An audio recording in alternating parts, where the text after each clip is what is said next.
So again, a very brief look at the various inferences that have been made from archaeological and other evidences through the Holocene about how various civilizations have evolved to deal with climate change, especially in the water sector, because predominantly agricultural societies needed water. Even now this is the issue. Many issues of agricultural impacts, food production, energy, they all interact with each other now, but it's clear that the food and water nexus that we talk about so much now was very much a part of the adaptation of the Homo sapiens through the Holocene. So these are, I won't go into any detail at all, I'll just show some figures and just comment on what was found. So this chapter, 8 chapters, so I've jumped from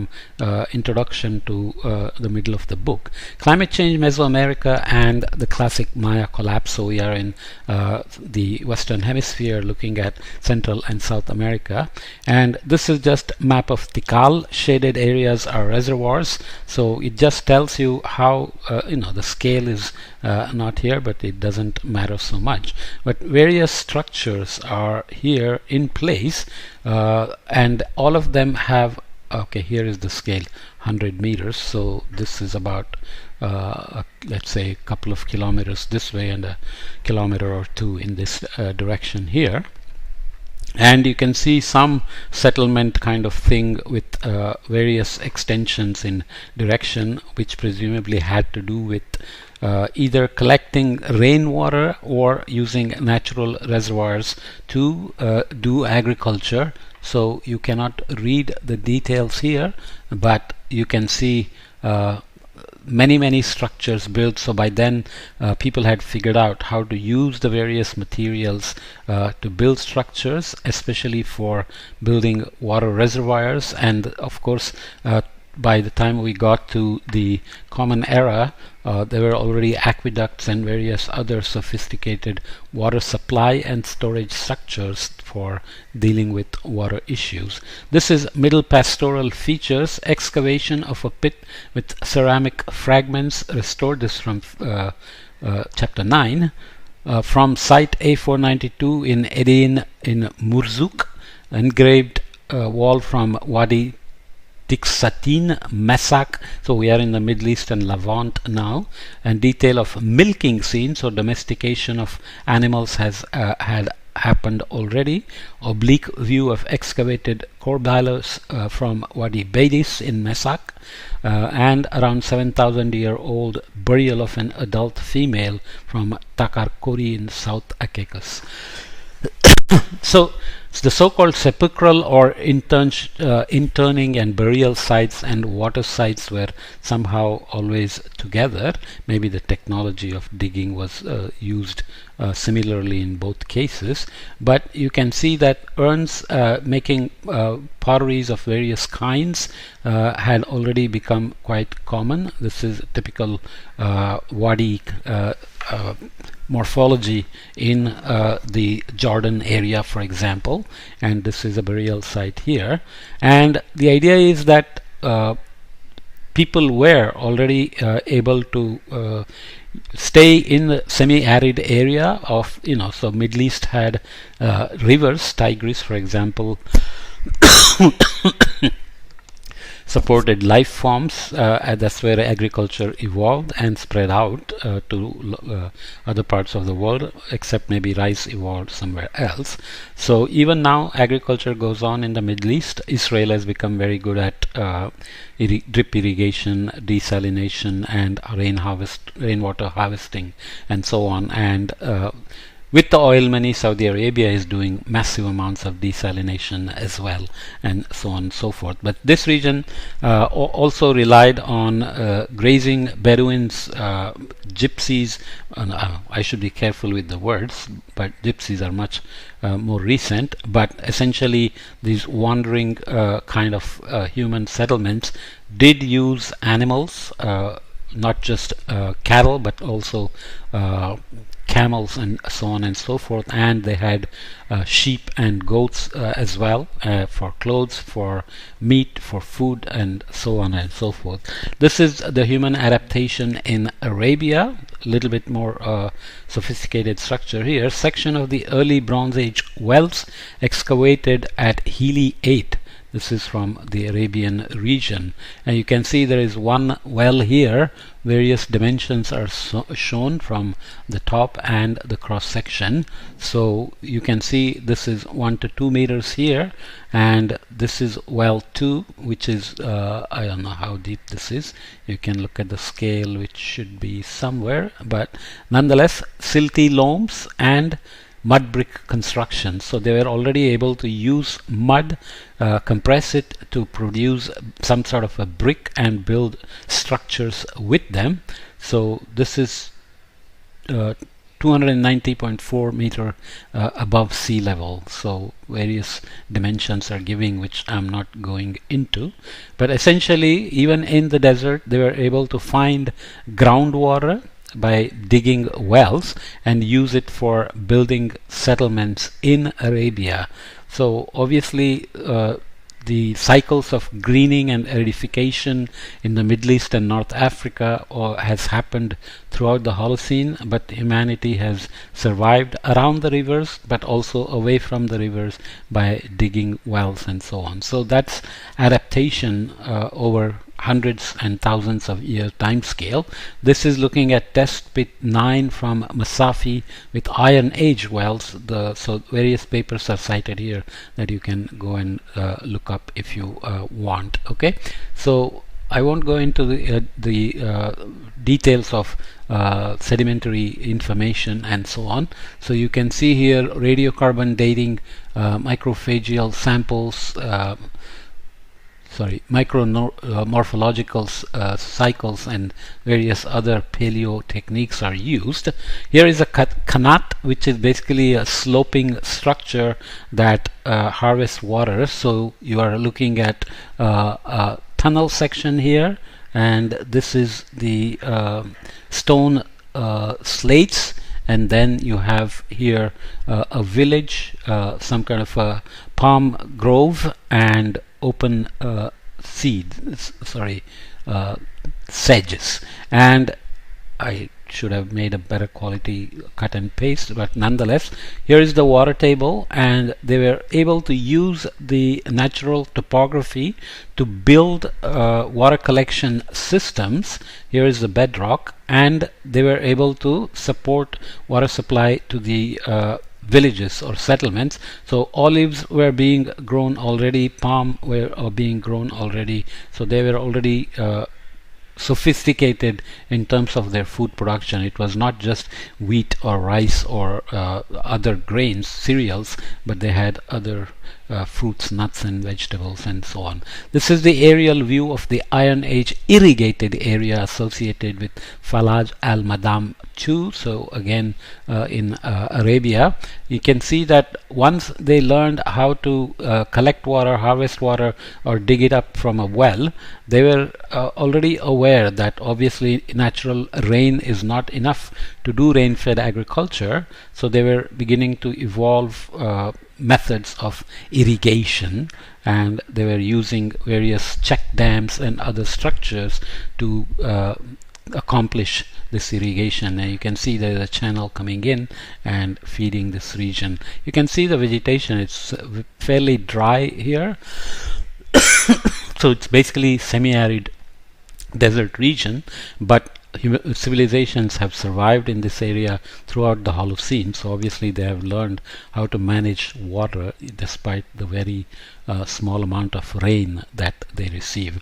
Here is the aerial view and plan of Masapi with the Iron Age runoff harvesting system on top. So various topographies and orographies are being used to channel and collect water. So there are various structures built. Here is the water basin, and here is the vertical structure of it, and these are the graves, so the sepulchral or burial sites and water they were all obviously together, because transportation wouldn't have been very sophisticated, so they wouldn't go too far in terms of where they buried people and where they lived and how the water flowed. So here is a flow of water, and here is a water basin, as I mentioned.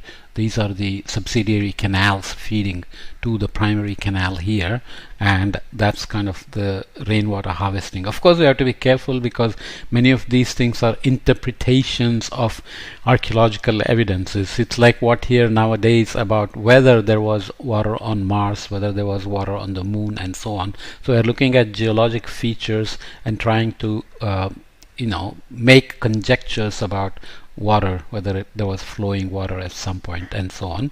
So there are usually other evidences here associated with water, like organic matter, residues, agricultural evidences, and so on. So this is not as hard as guessing what happened on Moon or Mars, but still often these are interpretations. Okay, so this is the Iron Age building. So the settlements were also kind of designed around water basins. So the adaptation was not just for maximizing water harvesting, but also maximizing the access to water by settling around water bodies, and so on and so forth. View of northern water intake in the Great Dam of Marib. So this is from this paper. So here you have already dam technology coming in. Once you have flowing water and that water is not flowing constantly, then naturally there would have been dams formed by geologic features. So human beings learned from them, and they started to have technologies to build bricks and buildings. So you can see there are overflow region here, so outlets, and the dam itself is here, which would store the water and supply it to agriculture and whatever other uses. And you can imagine that either the tribal leader or the king and whoever else was running the show would control water, because water is like gold and often used for controlling wealth, agriculture, trade, and so on and so forth. This chapter looks at so-called hydraulic, let me drink some water, hydraulic cultures and hydrology under climate change. Tries to do a more systematic study.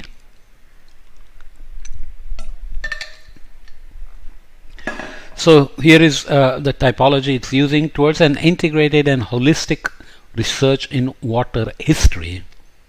The archaeohydrology aggregates. So here is life sciences, and this is applied archaeohydrology, and it connects gears with applied sciences and engineering, archaeologies and biogeoarchaeologies, and environmental sciences and hydrologies. What does it mean? Well, it's just a schematic saying that when you do past archaeology research, you have to very closely consider life sciences and water, and of course bio and geoarchaeologies to understand the water history through human survival through the Holocene, which we call adaptation now. Water vulnerability research aggregate driving forces and agents of vulnerability and related archaeohydrological research fields of the arid land hydraulic hydrological topics. Okay, so culture and socio-economic cognitive adaptations, there is our keyword, adaptation. Hydrology, environment and land use, another keyword for managing climate issues. Climatic conditions and development, which was part of the human survival. Every culture and society always tries to get richer over time. Hydraulic engineering, knowledge and traditions. So indigenous knowledge existed on how to use natural hydraulic structures to manage water, and then came technologies like buildings, dams, irrigation, wells, ponds, and so on and so forth, water harvesting, etc. Okay, wells and troughs, example of watering place D15 in Kulban Beni Mura.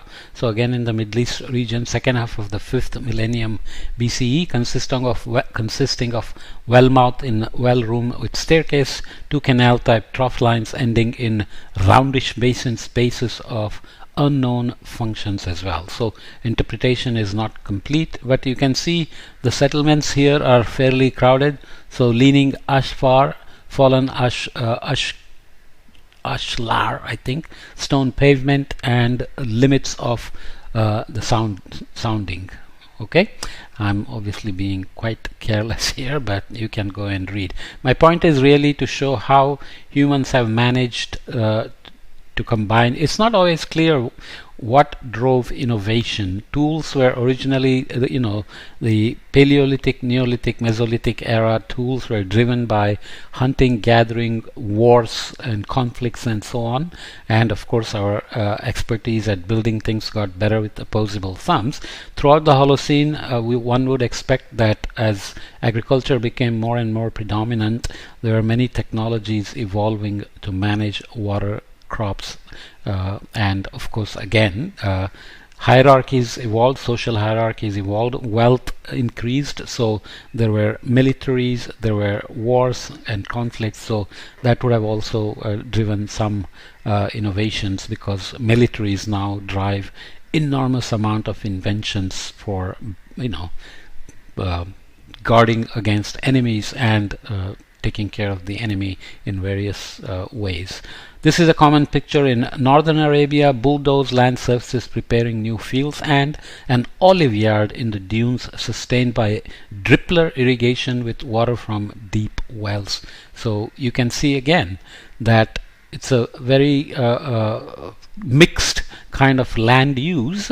So very dry region, but where there is water, the land has been bulldozed to create olive gardens, and then irrigation is managed with drippler irrigation. So again, managing water, reducing evaporation losses, because these are hot dry regions, and so on and so forth. This is a map of Eastern Mediterranean region. So the Levant is where agriculture majorly evolved and spread out. So there is the Anatolia, Greece, this would be Israel, Jordan and Syria, Saudi Arabia of the time, Egypt on this side, and so on and so forth. But here is Mesopotamia, and obviously all dry semi-arid regions. This is the Mohenjo-Daro Harappa domain here, including extension into Iran, and these civilizations thrived and grew into massive cities, urban centers, and expanded in geography and so on. And then when the monsoon took a hit around 4,200 years ago, they basically disappeared as we know them. So here is the Harappa, here is the Mohenjo-Daro, and here are some other settlements. So obviously humanity has always dealt with water as a main driver of various explorations, innovations, agriculture, survival, and so on and so forth. This is just an addition: development of metallurgical provinces of Eurasia during the Bronze Age, so 7.5 kilo years before present to 2.8 kilo years before present. So here are the dates, here are the ages as we call them: Chalcolithic, this is the Bronze Age, Iron Age, and so on and so forth. You can look up the acronyms if you want. Here is Europe, Caucasus, Urals, and Altai, and West Central Asia, steppe and forest steppe cultures. So final bronze, bronze, late bronze, late bronze 1 and 2 existed, middle bronze, Eneolithic, and Neolithic, and then Chalcolithic. Okay, so I think I will just close with this one. This book in this chapter imagines resilience cube, illustrating the 3 resilience capacities, which is still applicable: adaptive, absorptive, and transformative, in relation to the 3 phases of transition. Okay, so here is the adaptive capacity, low and high, which we have discussed in other contexts. Vulnerability stage also goes from low to high, but sorry, this is the low, this is a vulnerable stage where absorptive capacity is low and adaptive capacity is low, and here transformative capacity is low and high here. So if you are in this corner up here on the cube, you are in the most resilient stage because you have high adaptive capacity, high absorptive capacity, and high transformative capacity. So nature with human, nature for human, current stage, and where we want to go in coexist as human and nature. So so people talk about transformative adaptation, which means we cannot do incremental things to deal with climate change, climate shocks, climate stressors, chronic and acute changes, and so on and so forth. That many of the adaptations have to be transformative. That means we have to change our behavior and livelihoods in a very dramatic way.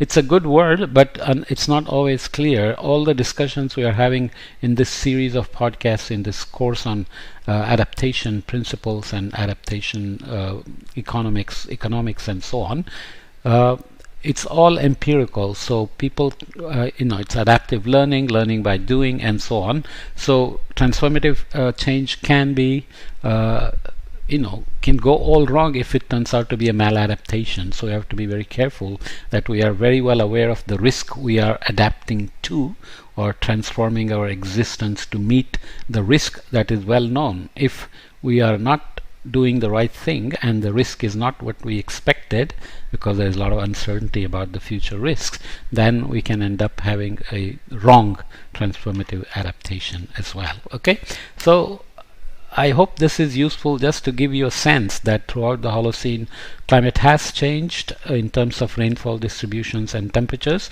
Even though when you look at anomalies, the anomalies only look half a degree or so around the baseline, which can be 1960 to 1990 or 1850 to 1990 or whatever. But even though small changes have had big effects on civilizations, are we as a civilization now much more resilient because of our technological abilities, and so on? It's not clear, but we will learn as we go along to see how many things we are managing well. But it's a question of who pays the price. Many will survive, many will be winners, but there will be many losers. So that's the whole goal of understanding how humans have responded to climate change in the past. Okay, I will leave it here.